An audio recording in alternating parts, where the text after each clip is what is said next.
వేళలా చిరునవ్వును చిందిస్తూ ఉండు. ప్రతిరోజు నువ్వు కొద్దిసేపైనా సరే మౌనంగా ఉండు. అప్పుడు ప్రయత్నిస్తేనే కదా ఒక 5 నిమిషాలు మౌనం అనేది నీతో నువ్వే మాట్లాడుకునేటో గమనించే తీరుతావు. అది నీకు ఎంతగానో సాయం చేస్తుందమ్మా. అలాగే ఇతరులకు సాయం పొందే వారికి సాయం చెయ్యి. మంచి చేస్తూ, మంచి చేయలేకపోయినా పర్వాలేదు, చెడు మాత్రం అసలు తలవవద్దు, పిలవవద్దు. ఈ లోకంలో నువ్వు ఉన్నంత కాలం పదిలంగా చూసుకో. ఎందుకో తెలుసా? నీ జీవితం నువ్వే కదా జీవించాలి. కనుక నీ జీవితమే నీకు ముఖ్యం. నువ్వు ఏమి కోరుకుంటావో అది తప్పకుండా నేను నీకు అందించే తీరుతాను. నిన్ను కోరేవారు మాత్రం అభిమానం మాత్రం కోరుతారు. అది మాత్రం వారికి అందించమ్మా. నిన్ను నమ్ముకున్న వారిని ఎప్పుడు మోసం చేయకు. నన్ను అనుకున్నది అనుకున్నట్లు మాట్లాడతావు నువ్వు.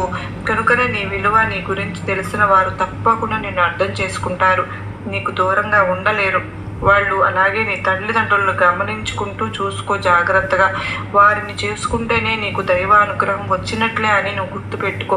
నిన్ను నువ్వు అర్థం చేసుకుని బాధపడకు. నీ దుర్గమ్మ నేనున్నాను కదా నీకు అంతా మంచి జరిగేలాగా. నీ తప్పొప్పులు సరిచేసి నీకు సరియైన మార్గంలో నేను నడిపిస్తాను. నీకు నచ్చినట్లు ఉండు.